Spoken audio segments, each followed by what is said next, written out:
Bom dia, meu nome é Fernando e hoje eu vou mostrar alguns decoradores úteis para vocês. Com essa aula, nós concluiremos a parte de decoradores no curso de Programação Funcional. Começamos discutindo um formato genérico para decoradores.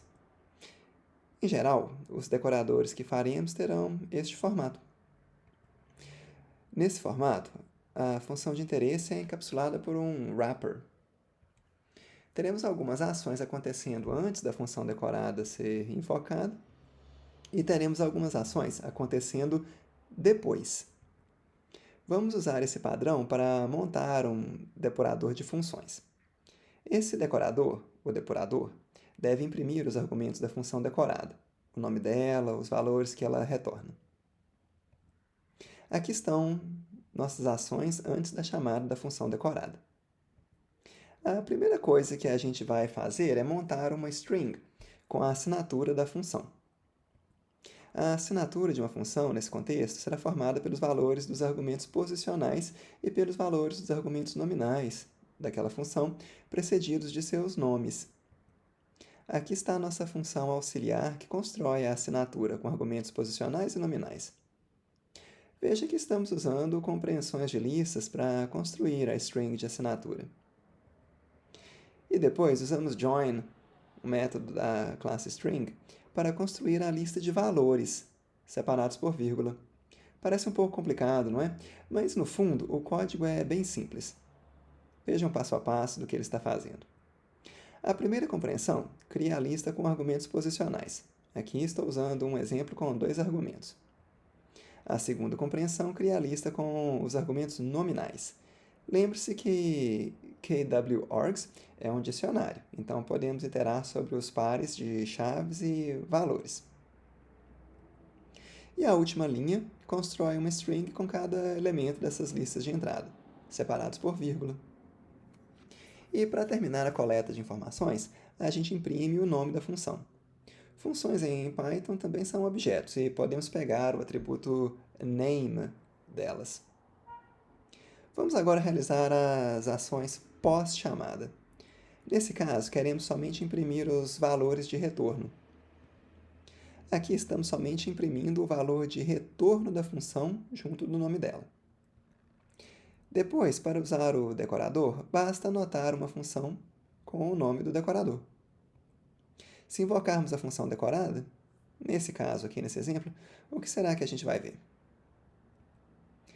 Bom, aqui veremos exatamente as saídas produzidas pelo decorador, com o nome mais assinatura de valores da função e o nome mais valor retornado daquela função. Antes da gente passar para mais um decorador, eu queria falar de um detalhe que costuma ser fonte de muitos bugs quando trabalhamos com decoradores: o nome das funções. A questão é qual é o nome de uma função decorada. Vamos dar uma olhada em um decorador genérico. Antes de vermos o decorador em ação, vejamos o que imprime essa chamada aqui de print hello. Nesse caso, teremos o nome hello. Agora, se tentarmos imprimir a função decorada, aqui teremos o nome da função decorada. Isso é um pouco chato, pois gostaríamos de preservar os atributos da função decorada, mas o que a gente está retornando de fato é wrapper. Mas, enfim, preservar o nome da função original é possível. Há um decorador especial dentro do módulo functools exatamente para isso. Esse decorador, chamado wraps, reconhece a semântica do padrão de decoração e preserva o nome da função decorada. E assim, voltamos a ter o nome hello, mesmo usando o decorador. Algo interessante sobre decoradores é que eles podem ser usados até sobre funções que não foram feitas por nós. Em outras palavras, podemos usar decoradores sobre funções, por exemplo, importadas da biblioteca Python. Por exemplo, vamos decorar a implementação de fatorial do pacote math. Aqui temos de usar o decorador explicitamente, invocando sobre a função ser decorada.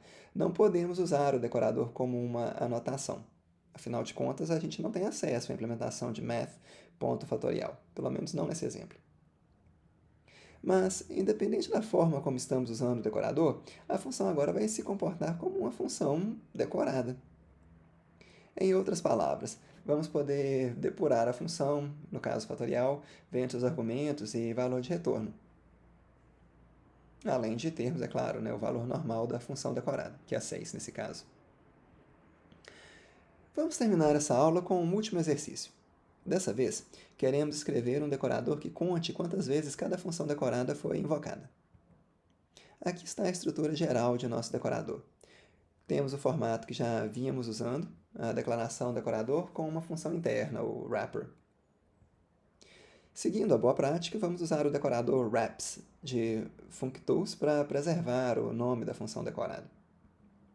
E vamos adicionar um atributo numCalls ao wrapper. Esse atributo é um contador que iremos incrementar sempre que wrapper for invocado. E nós inicializamos esse contador com 0 no momento em que uma nova função wrapper é criada. E para usar o decorador, basta anotar alguma função com ele. E podemos usar o atributo de função, isso é, o atributo numCalls, para saber quantas vezes a função foi chamada. E notem que temos então uma função com estado. Cada nova chamada da função atualiza seu atributo numCalls.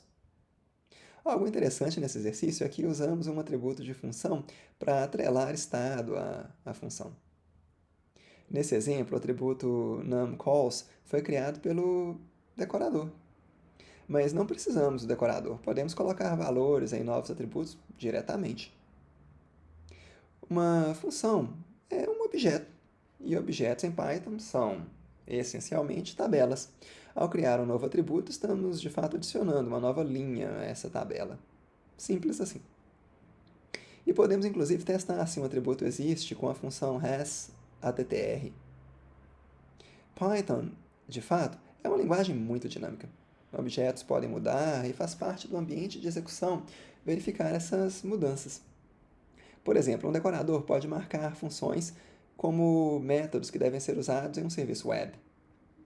Podemos testar se esse atributo existe ou não, e, dependendo de sua existência, tomar ações diferentes.